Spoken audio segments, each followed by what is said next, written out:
Hey all, Toves here, back playing some more Planet Zoo, and we are back in Tiguidou Zoo today. So it's been a little while.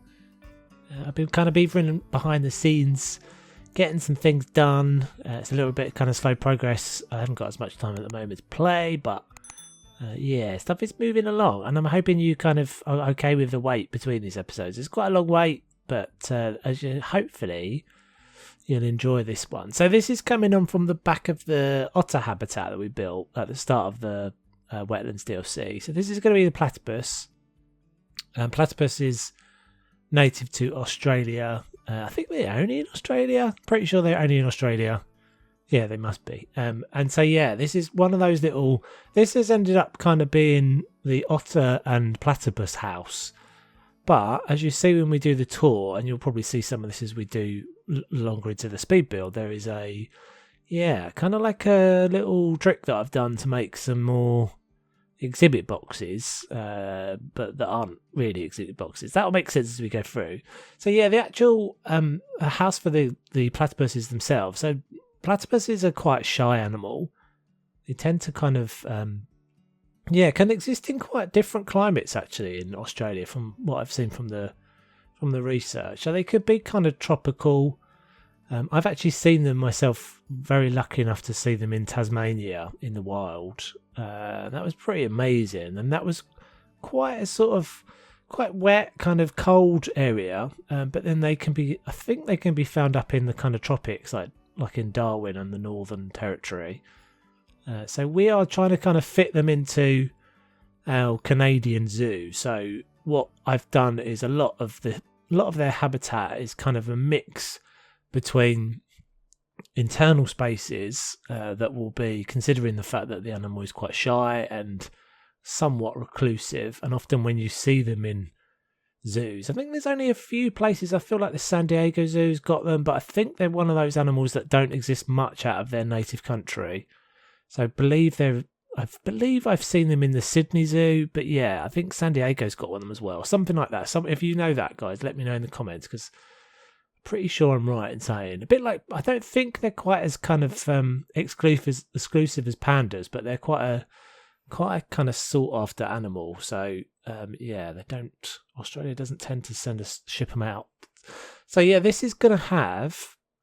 What you'll see me doing here is building this kind of shaded area for a underwater viewing. So what I was trying to concentrate on the fact that most of the time the animal is going to be inside, and I'm trying to make sure that where they're being viewed, they're kind of quiet and like little dark shady areas rather than big kind of open areas outside. But I have got an outside section, so you'll see me working that. You can kind of see that in the background. In fact, you can see the platypus just kind of hanging out down there. So yeah, I've actually extended the building that we built in the previous episode in the otter's habitat, and that's now kind of dog-legged. If you saw that last episode, you'll have seen that there was kind of a bit that was under construction. So yeah, you'll see the kind of routing here. It's all a bit janky. It's all a bit kind of higgledy-piggledy. Tiguidou is not supposed to be a zoo that's massive. It's supposed to be somewhat of a kind of roadside, almost like more like a sanctuary than a zoo. So yeah, it's never really supposed to feel like it's got hundreds and hundreds of guests in. It's one of those things I kind of wish we could actually have less than 500, because I feel like it kind of fits better with less than that. So yeah, putting some detail in and putting some built these like solar panels for this roof section. Just had some interest really. I had this big kind of expanse of roof coming down. As you can see, we're coming down the hill. So you can see the slope in the background where the stream comes down the hill. So I'm kind of trying to keep it all flowing nicely down the hill. Lots of different sections in this build. So this is our kind of upper viewing area. So you can't really see down underwater into this. I mean, I guess you can kind of look over the side, but so they've got like two pools, an upper and a lower pool, and this is all coming down this slope. So as you see me kind of working back down the hill here, as ever with every video I ever make, there's always a whole bunch of stuff going on behind the scenes. There's always a bunch of things, little details and things that you get that you'll see in the real-time tour that you won't see in the speed build sections. What I tend to do is just kind of, I've said this a million times over the videos, but it's got a kind of broad strokes because there's a lot of footage here, there's a lot of stuff being done. I'm trying to just give you a feel for what I'm doing rather than every specific thing. But if there's something that you see, guys, that I haven't explained or I don't touch on, then you do feel free to drop it in the comments and I'll pick up on that. I'm not one of those builders, if you've not seen me before, I'm not one of those builders that kind of obsesses too much over getting everything right. Like, I feel like some of the, I quite like enjoying having this being fun, and some of the limitations that the game puts on you on sort of size that the habitat should be can just sometimes be a bit restrictive to the realism. So yeah, my habitat tends to be a little bit smaller. I think this one is pretty reasonable, but not within the remit of the requirements that the game wants you to have. There's only going to be 2 platypuses in it, so it always feels like it just kind of dwarfs. If you go with the actual requirements that the game says, it feels like it kind of dwarfs the animal a lot. So I kept this fairly small, and again used that technique where I've had several small areas rather than one big area, and then that makes it feel a little bit more cozy.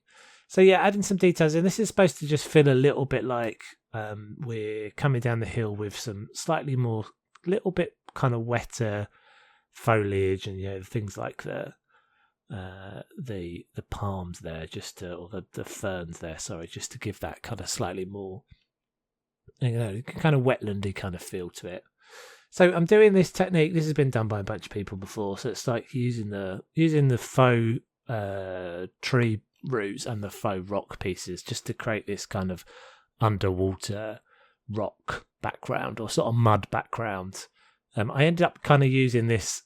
I think I ended up kind of using this in a couple of places, but this was kind of me building the prototype. So yeah, just add in.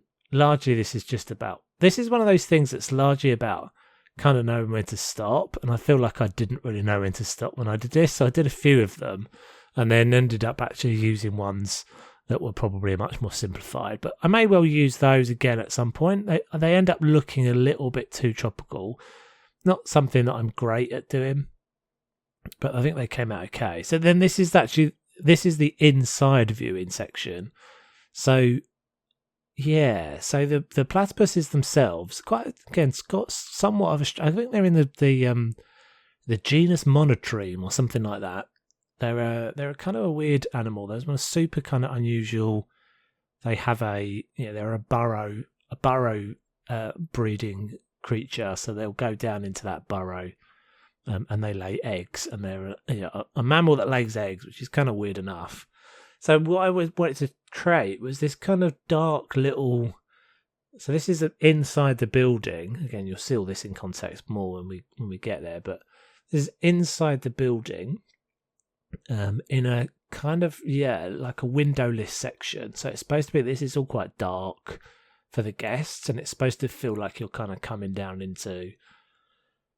I don't know, kind of coming down into the undergrowth. So I thought that would work well if I then bring the foliage out into the actual guest area. So there's going to be a glass panel across that section there where you see the burrow. And I thought I'd bring that, it's got kind of outside in thing going on. So yeah, you can see where we are now. So this was the section in the previous episode where there was a walled off area that said something like under construction or something.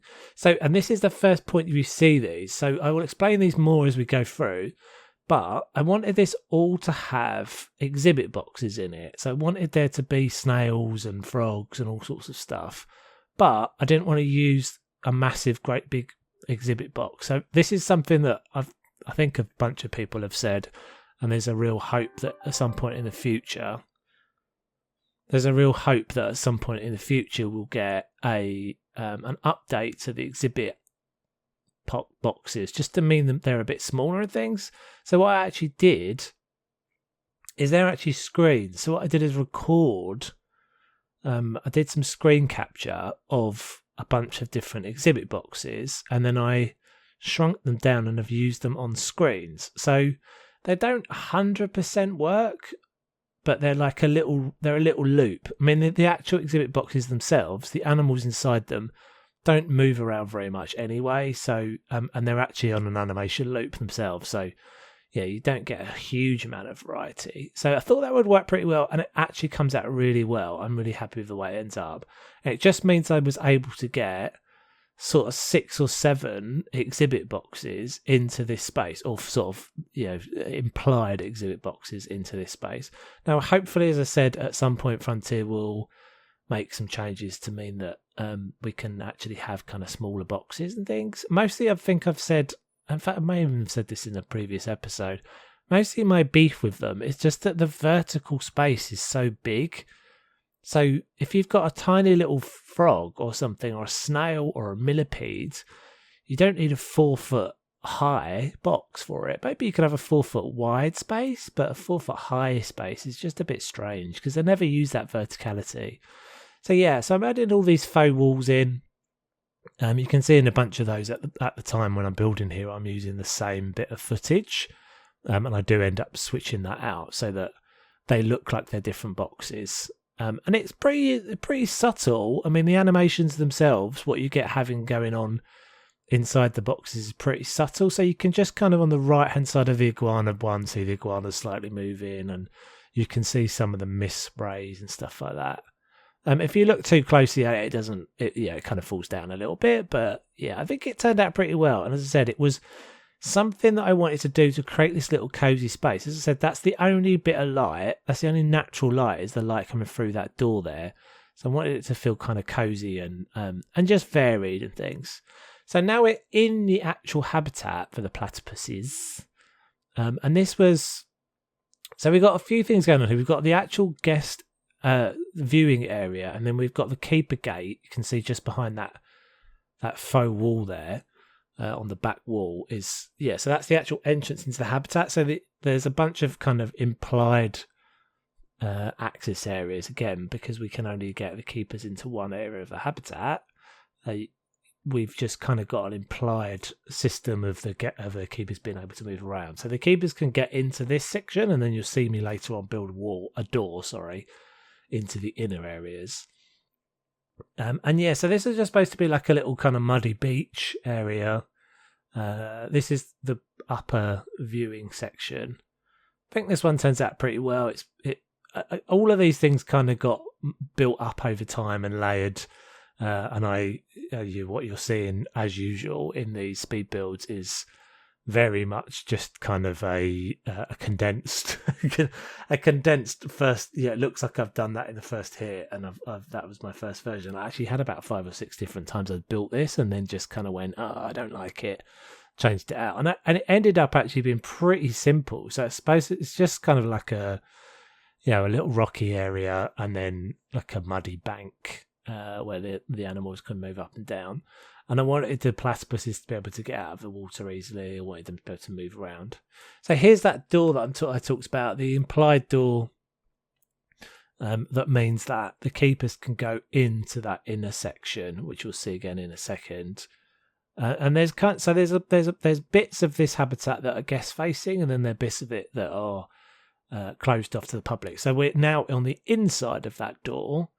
And this is just a little kind of walkway, so you can shut off this section, and then we've got a little implied walkway that the keepers would come through that door and then would move over to the inner area where we had the burrow and those things. So yeah, all of this was just implied, just building this kind of little gangway and things. My thoughts being that if the keepers wanted to get down into the actual habitat, to the water areas of the habitat, this is where they would do that from. So they'd presumably just kind of climb down the side. Quite tight and quite low in this space. Again, the roof pitch is not particularly high, so there's not an enormous amount of space here. So now working on the underwater section, and again, you can see me using that faux tree stump thing, method, approach, dealy. And just to kind of get this feeling of a mud wall. It's obviously all concrete. I do this all the time, but I always find it's easier to build in a way, in a kind of way. It's a slightly redundant method of building, but I always build it in a way which I think they would actually construct it. Just somewhat counterintuitive, and ends up meaning I've got a lot of extra pieces. But so in my brain, that would first be formed out in concrete, and then you'd put all this extra detail on top of it, because this thing potentially would still need to have a concrete foundation behind it.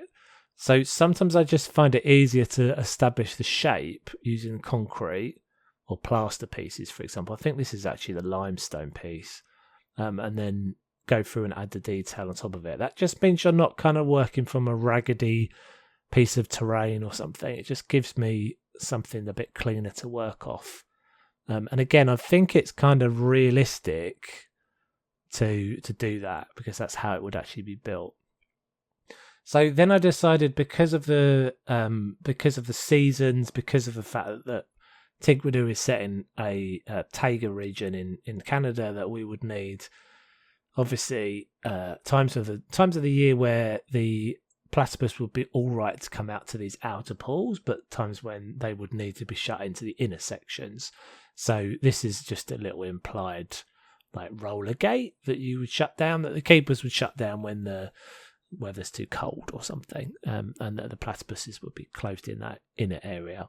So platypuses, I think I'm right in saying that platypuses are largely nocturnal, because they're again, I said they're pretty reclusive. They're quite a difficult animal to see in the wild. So yeah, having that kind of variety where you can have them in an inner section when it's winter, and then in an outer section when it's summer. That was kind of the thought there. So now I'm linking this back. So that little side door, again, all of this will make sense when you see it in context when we do the real-time tour. But this is me linking that side door back towards the deer habitat. So there's going to be a few different routing options through Tiguidou. You can kind of come down in a bunch of different places, a bunch of different kind of circuits. So my thought is largely that there'll be kind of like a primary route, and then there'll be kind of secondary options for guests that just want to get specifically to a specific animal, or that they've got disability or kind of like wheelchairs or something.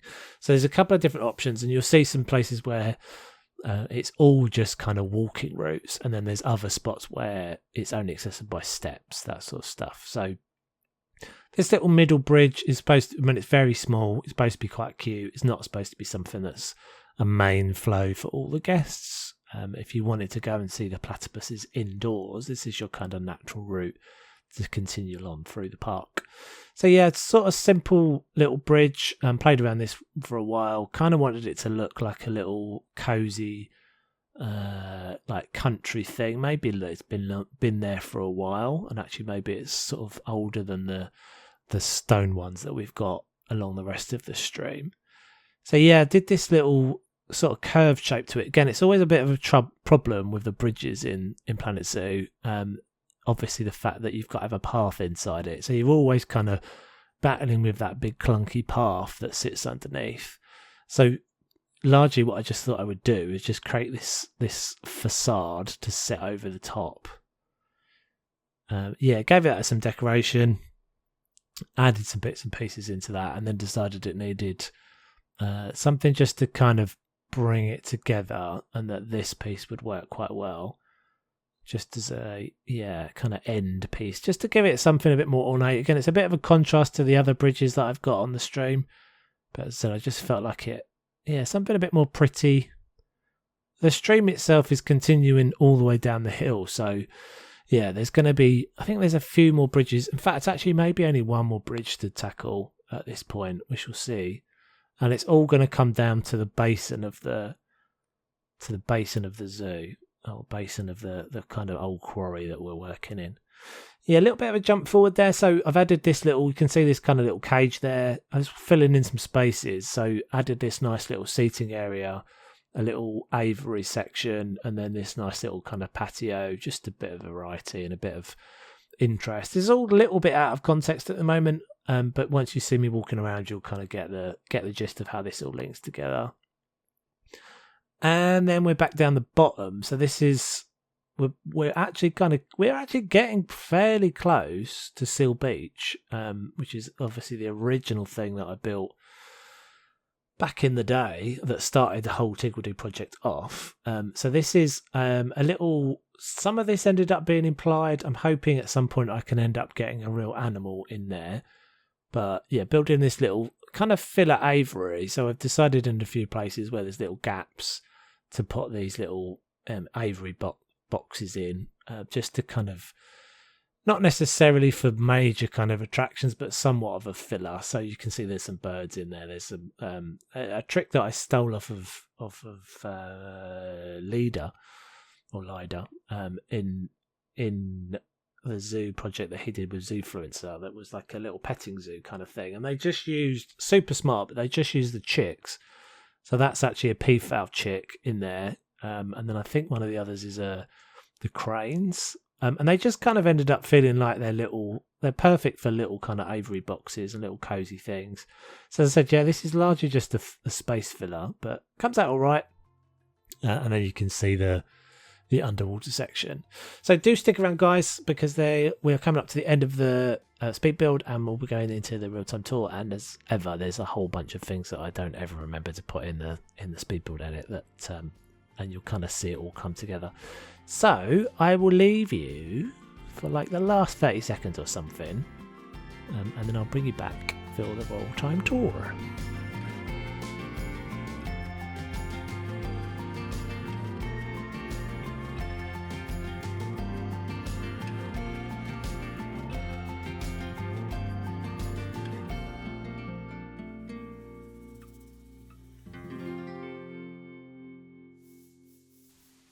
Right, peeps, welcome back to the tour. So we're starting up here by the stairway. So this is still all to be done, this section. I'm sort of decided what I'm doing here, but I'm going to leave that one for a future episode.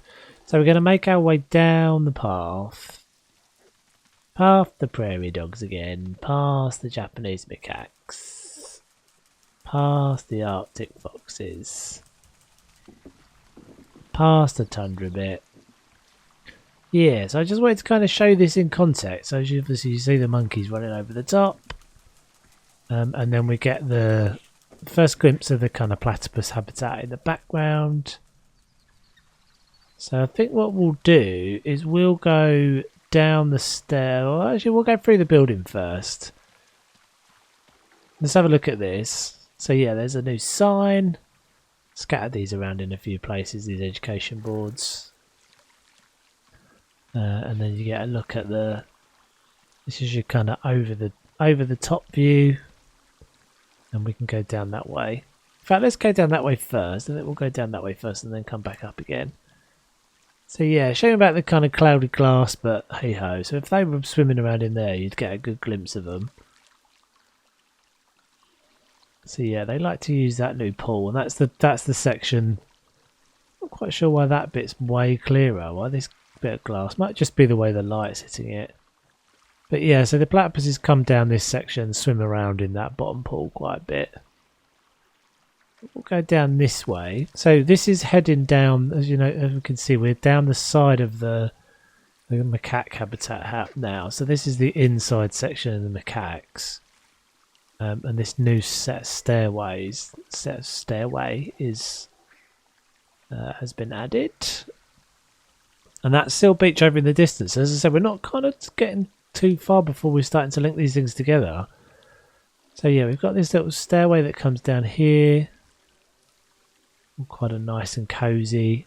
And then if you take a left turn, you're coming round to the underwater side of the habitat.